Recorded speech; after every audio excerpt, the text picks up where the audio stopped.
welcome back to the channel. Today we're going to be filming a Q&A and we're going to get to know each other a bit better. It's so cold. I'm sat in the car. It is currently 0 degrees, so let's get on with the video. Right, so first question is, what was your first car? Now, my first car was actually given to me by my granddad. It was a 1.6 naturally aspirated Ford Focus Mark 1 5-door, and I love that thing so much. Like, when I got it when I was 17, I was like, oh my god. Like, obviously it's your first car and that, but yeah. And then he gave it to me. It was so clean because it had been garage kept like all its life, and it's been in the family since brand new, because his daughter, which is my auntie, had it first. Then they swapped cars, so my granddad had it, and then he kept it for like pretty much all of its life, and then I had it for the last part of its life. So yeah, so that car was actually made 4 months after I was born. It's been in the family, and then I had it when I was 17, so it was quite nice to have actually. And then I just set about ruining it. So first things that I did was like just steelies and stickers, you know, your classic 17-year-old like mods. And then third was the exhaust. I had like a eBay rocket box on the back that was just welded on. And then got a bit more serious, started learning more about cars and stuff like that. So then I put coilovers on it, bigger exhaust, then it was catback. What should I do? Banded steelies. It had Borbert wheels on it. It had Bowler reps on it. Like, it looked quite good in its prime. I'll put a picture in now, and you'll see like all the mods I did to it, like sunstrip, front splitter, like all that good stuff. But sadly, it just started dying after 4 years, and it was just running lumpy, and I kind of just grown out the car. So, but yeah, that was my first car, which actually leads me on to the next question is, what made you want a C30? Now, I was doing a lot of miles going up and down to uni in Derby. So I was up and down the A38 all day long, and the petrol bill was just getting too much. So I needed a diesel. I wanted, well, this was my checklist. I didn't even know anything about Volvos at this point. I just wanted a diesel with fog lights and 6-speed, yeah, that looked good and was good on fuel. So I was looking at like your A3s, your Golfs, like Focus diesels, like just simple stuff. And then I kept seeing like C30s about, and I was like, I don't like the back of them, like that glass bit. I was on Facebook one day and I seen this blue one, like it had been wrapped blue, and it was on air and everything already. And I was like, oh, now that's a nice car. That looks sick. So I looked into it, and then I sent it to my dad, and he was like, oh yeah, I can imagine you driving around in that and stuff. And then I messaged the kid, which happened to be like one of the C30 boys now, and he was like, yeah, like it's got this engine, which is the D3, because I was looking at the 2-litre diesel. Now I'm glad my dad said, oh, you know, there's 2 different types of diesel engines, like 5-pot and 4-pot. So then I ended up getting the D3, which ended up being the way better engine, I found out. I should have done some more research really, but yeah, so I seen this car and I just thought, yeah, like, that's wicked. It had everything I wanted, good engine, it looks sick, and I was just like, yeah, let's go and get that now. Right, question 3 is, do I regret anything that I did to the C30? No, I don't regret anything I've done to this car. Like, it's highly modified. Pretty much everything's changed. So I've had like exhaust, map, bucket seats. I've had full new air system on it. New wheels, tyres, sunstrip, like literally everything's been done. Now, I did buy the car already modified, and the one thing I do regret is buying a modified C30 already, because I've ended up spending more money getting it to how I want it, rather than just buying a standard one. It would have been cheaper to just buy a standard one and then mod it the way I want it. When I bought the car, it was on like these bags that I didn't even know anything about, because I just thought bags were bags, like they'd all work the same, but no, it was like a fully like custom kit, and I was just a bit like, shit. And then it kept going wrong, like the rear right bag just kept like deflating as I was driving, just only like slightly, but the car would just keep going like this. Then I'd have to like pump it back up, and then it was just a nightmare. And then my leader hose split, that left me stranded. I had to get that repaired, and then it split again, and then I had to have a new line, and then oh man, it was just a nightmare. So I ended up scrapping that kit. I sold that, and then I bought an Airlift V2, which is working perfectly now, which I'm glad that I did. And because it was wrapped during the winter, because I bought it in December, by Feb the wrap was peeling off the side skirts because of all the salt and stuff, and the bonnet, and like it just looked like a shit job because it had just been ripped apart because of the weather. So I peeled it all off, and then I peeled it off in about March, so it was fairly warm, and I had the hairdryer on it, and as I peeled the front bumper off, it peeled all of the paint off as well, and I was like, oh, for fuck's sake. So I ended up having to get the front bumper, side skirt like front bits of the R design that just sit behind the wheel, all 4 wheel arches. I'll put a picture in anyway. But yeah, so I had to get all that repainted, because what I didn't know is that this car was an SE Lux, not an R design. So it had R design side skirts on that was silver, and obviously they've been wrapped, so I didn't know.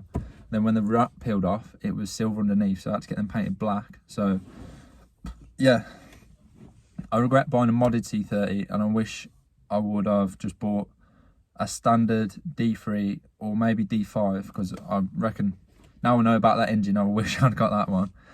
But yeah, so that's the only thing I regret, is actually just buying the modified one. But everything I've done to this, I think I've made it look like 10 out of 10. This is exactly how I'd want my car to look. And then come summer, it's going to look even better than last year. Like, honestly, you don't even know what's coming.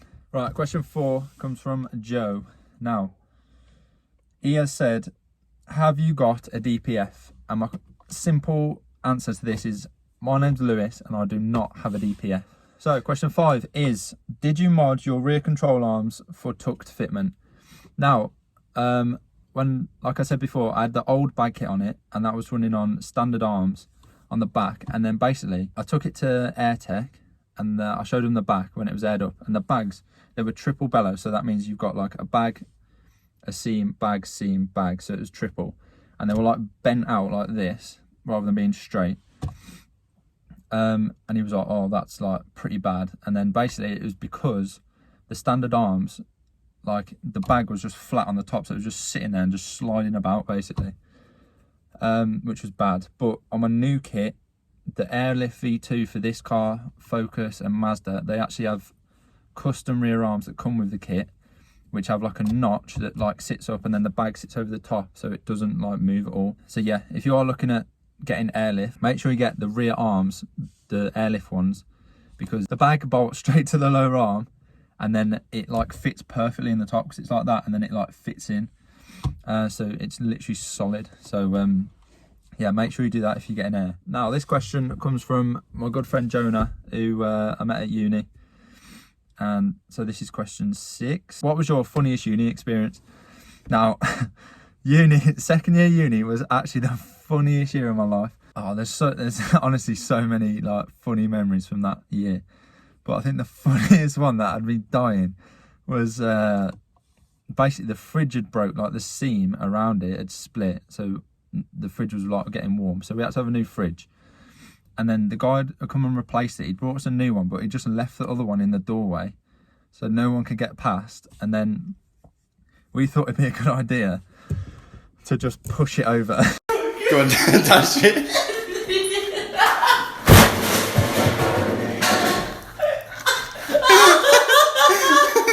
I don't know why it was so funny.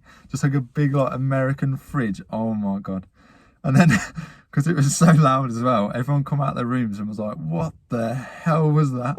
One that will stick with me forever. But there were so many more like funny memories, but that's definitely my favourite. This is question 7. Best and worst purchase you've ever made. Now, I'll spin this to like car related, I'm guessing. So I think the worst purchase I've ever made, cheap tyres for my car. Now, when I got my new wheels for the C30, because I'd spent pretty much all my money on like new air, paint and wheels, I just cheaped out on tyres. Like they were only 250 quid for like Nexans or something. And literally my car would just be slipping every gear. Like as soon as it was wet, just couldn't, no traction first and second. And because the quality of them, literally, they wore down so fast. Like the inside edge after, whenever I'm on June, so not even 6 months, like 5 months, it was completely bald. And I was like, what the fuck? So yeah, definitely that's the worst purchase I've ever made, but that's kind of my own fault because I just cheaped out on tyres. But yeah, I won't be doing that again. So that's why I've got Pilot Sport 4s on now, because they're just good, aren't they? And like they're gonna last me for my winter wheels, because they'll only be on 6 months of the year, if that. But yeah, when I put my show wheels back on this, they're having like good tyres, because I'm fed up of like slipping in first and second and just being worn down within like 2 minutes of driving. So but yeah, that's the worst. Now the best purchase I've ever made would definitely just be this car. Like completely changed my life, like believe it or not. After having the Focus, I didn't go to like any car shows or stuff like that, because Ford is like a big community, isn't it? I don't know if you own a Ford, but it's huge, and there's not like a tight-knit circle. Like there's so many groups, so many different model groups. Like I went to Ford Fair, but I literally just went with one of my friends, like didn't camp or anything, just went for the day. And it's just not the same. Like, and then when I bought the Volvo, I went to the first meet, which I was a bit like, oh shit, like I don't know anyone. But then I went, and now I've met some of like my best friends for life, and girlfriend, which is Emily. So it's weird, like I met her in January, like last year, and then we went to the meet again in the summer and she was there, and then after that we started chatting, and then now we're like fully together. So, and it's, yeah, so it's just changed my life completely. With the Volvo community, it's like there's like a tight-knit group of lads who like we're all mates, like group chats, and if you need any help, like they're always there. And we go on like adventures together, like go to Lake District, Peak District, and then hopefully this summer, if Corona goes away, we'll go Scotland, Wales. Like, so it's just good, because then you can like enjoy the car with other people that enjoy exactly the same as you. And now they're like my best friends. And in lockdown, we've literally just been playing Xbox with these people that I met like 6 months ago at a car meet. So yeah, it's kind of weird actually, but yeah, best purchase definitely this car. Like it's changed my life. So 8, is there anyone you'd like to do a photo shoot with? Now definitely C30D3 or Andy. He is starting up like doing cinematics and stuff, and he's getting better like every day. So definitely once Corona's over, I'm going up north wherever he lives, and we're definitely going to shoot some cinematics of my car once she's like looking good with the new wheels on and the new stuff to come. Definitely on the list to go and do. So yeah, if you want to follow him, I'll put his Instagram just here so you can go and check out his cinematics and stuff. Like he's got all the gear, he's good at editing like pictures. If you just want pictures or cinematics, just message him and he'll sort you out nicely. So yeah, defo. Right, question 9, you got 20 grand, what car are you buying? So if I had 20 grand to buy a car, I do love my Volvos now, but I think going back to my roots, I'd have to get Focus Mark 1 RS, because just having a Focus, like they're just so good and easy to work on, and then just the RS, one of them, oh, it would just be like sick to have. Like they look so good, like in that blue colour, and I've just always wanted one from when I was like young. Since having that Focus and like learning more about it, seeing the Focus RSs at Ford Fair and stuff like that, I was like, oh man, one day if I can get one of them, I'm definitely gonna save up. But obviously they're going up in price now. I think like a year ago I was looking at them, they were like 12 grand, and now they're like 20, pushing 20 grand. So yeah, I'll definitely buy one of them, because one, they're sick, I'd want one, and it's an investment because they'd sell for more if I did want to sell it. But yeah, definitely be a Focus Mark 1 RS. And question 10 to finish this all off is, what got you into cars in the first place? Now, I think from a young age, like I've always had cars. I was always like, I had a go-kart that I used to go around in and get pushed around in. And then obviously my dad taking me and my brothers to car shows. We used to go Santa Pod, watch the drag racing. We used to go to like camping, and there'd be like a big hot rod show, like American Muscle and all that stuff. And then the one year there was actually like a modified car show, and like just seeing all the cars there like on air, big wheels, like lowered, paint, like yeah, it just looks so good. So I think that's definitely got a big influence on me. And then obviously when I was old enough, watch Fast and Furious, like all of them. Well, like the first 1, 2 and 3, maybe 4. Obviously just seeing them cars as well on air, like when that car goes like, and I was just like, yo, one day I want a car that does that. That'd be sick. I went to uni and did motorsport engineering, so that's what helped me like learn about cars and just be confident doing stuff on my own. Like at uni we literally took apart an MX-5 engine and gearbox, just fully stripped it to like literally just the block, and then put it back together. That was the assignment. So after doing that, I thought, no, literally I've just took a whole engine apart. I'm sure I can service my own car or like change brakes and stuff like that. So that's definitely why I'm into cars. Like defo influence from my mum and dad, because obviously they both used to take us. I think just the more you do, like if you are scared of doing stuff to your car, like obviously just watch some YouTube videos, like ask other people, join groups, see if they've done it, and then just have a go yourself. And if you do mess it up, then obviously do whatever you've done, put it back on and then take it to the garage. But at least I'd say like at least try, because you'll never know if you can do it then, and then you'll probably save yourself like hundreds of pounds in the future. Now just before you go, this Sunday, so Sunday the 14th, Valentine's Day, Strictly Swede dropping these new hoodies. They're absolutely fire. Big like thick hoods. You've got printed logo on the front, Swedish flag embroidered badge on the bottom, and then the back is like faded, like Strictly Swede, like faded. So yeah, it's got like thumb holes for if you get cold when you're working on your car. Chuck them through there. Oh yeah, so big thick hoodies, Strictly Swede. Go and get yourself one on Sunday at 6 PM. So yeah, that is gonna finish the video for today.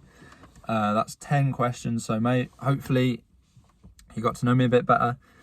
I just want to say a big thanks for like 250 subscribers. If we could hit 300 by, when should we say, end of Feb, maybe? So like 2 weeks, get 50 more subs, like that'd be sick if we could do that. So yeah, thanks for watching this video. If you did enjoy it, subscribe or like. Let me know if you want to, like what videos you want to see. I'm going to do like plans for this of 2021. I hope you enjoyed the video. I'll see you in the next one.